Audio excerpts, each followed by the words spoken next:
नमस्कार। मैं प्रेम सिंह त्यागी एडवोकेट निवासी अशोकनगर आगरा आपके समक्ष एक व्यंग पेश कर रहा हूँ। शीर्षक है गुरु शिष्य संवाद। व्यंग को व्यंग की तरह ही लेना।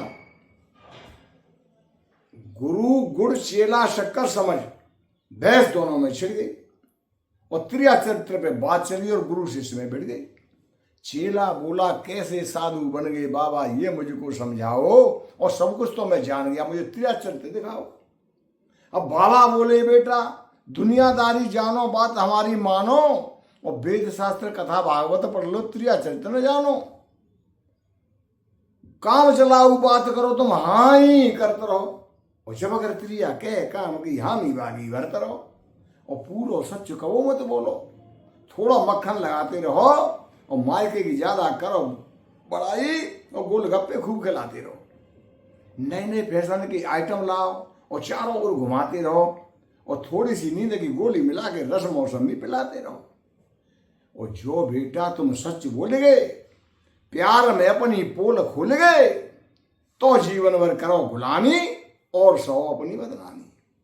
जब बाबा ते खटक चुकी है, ऐसे ही अपनी बैटरी फूकी है।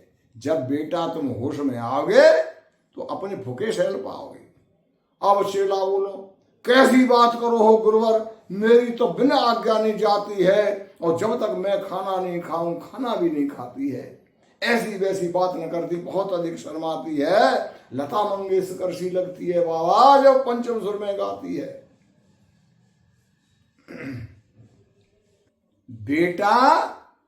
बेटा सतयुग द्वापर त्रेता में महिला जितनी रही थी दबंग, और अब कलयुग आते आते उतनी हो गई है बेटा सतयुग त्रेता द्वापर में महिला जितनी रही थी तंग, और अब कलयुग आते आते उतनी हो गई है दबंग। चारों ओर से पुरुष उत्पीड़न की आवाज आ रही है। आंखें खोल के बेटा देख, महिला पुरुष को दबा रही है। बाबा बोले बेटा कोई कोई त्रिया कलाकार नकली आंसू रोती है और जब अपनी पे आ जाए तो इज्जत पल भर में धो देती है। और बेटा घर की इज्जत यही बनावे, चाहे तो धो देती है और बिन रोज आए रोती है और बिखरे मनिया पोती है।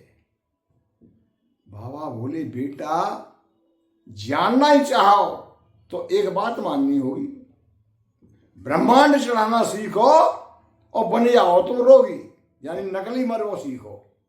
प्राण चढ़ाए ब्रह्मांड में तुम घर भीतर मर जाना और अपनी पत्नी की पसंद का बढ़िया खाना बनवा बेटा, बढ़िया खाना मालूम पड़ती है क्या होता है। अब चेला पत्नी से बोला आज मेरा जन्मदिन है, सो मनाना है और तेरी पसंद का उपहार लाया हूं, खाना पसंद का बनाना है और थोड़ा सा ध्यान करूंगा गुरुजी का, फिर साथ में बैठ के खाना है। भरपूर मेवा की खीर बनी, चेला देख के हुआ दीवाना है। अब क्या हुआ, चेला ब्रह्मांड चढ़ाएगा, जैसी बाबा ने कही चेला ब्रह्मांड चढ़ाएगा। और बाय देख के पत्नी ऐसी हड़बड़ाई, अरे हाय ये क्या हो गया, मैंने तो खीर नहीं खा पाई। अब ये तो ताक झाग गए पत्नी ने तस्मय चट्टा उड़ाई, यानी वो खीर खा ले। अब इतने में पड़ोसी आ गए, अरे भाई क्या हो गया भाई। और हड़बड़ी के चक्कर में पतीली पहुंच नहीं पाई।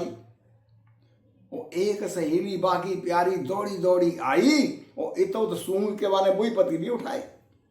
लोग बोले अरे ये पतीली खीर की है, इसी में कुछ गिरा है, यही इसने खाई है। और रोवत रोवत पत्नी बोली हाय मुझे तो खाली पाई है, अब क्या होगा भगवान, कैसी आफत आई है, इतिहास में खीर बदनाम होगी, कैसी नाक कटाई है। तब तक वैद्य बने भी गुरु आ गए। वो बोले रोने धोने से क्या होता है, तुम तो संपूर्ण पहुंची हुई नारी हो, ये शरीर तो नश्वर होता है। तुम तो संपूर्ण पहुंची हुई नारी हो, ये शरीर तो नश्वर होता है। ये दरवाजा तोड़ो, तासों लाश साबुत बाहर निकल आवे और जैसी ईश्वर ने दई वैसी वापस जावे। अब देखो क्या है। अब रोवत रोवत पत्नी बोली, बाबा मिट्टी को तन मिट्टी में मिल जावेगो, वो ऐसा बढ़िया दरवाजा टूटो तो बाबा फिर को बनवावेगो। ओ ना हार तो है गई बाबा, मेरी पार को लगावेगो। अरे भजन करेंगी बाबा, भजन ही मेरी पार लगावेगो। पत्नी तो भक्ति की बात कर रही और पति ने भजन समझो भजना, और भजना पड़ोसी को नाम, और पति समझियो कि भाई बना देगी सजना। बार बार भजन नाम सुनकर दीदार खुल गए उनके, और फिर रोवते रोवते पत्नी बोली, बाबा ने के पाए काट दे इनके।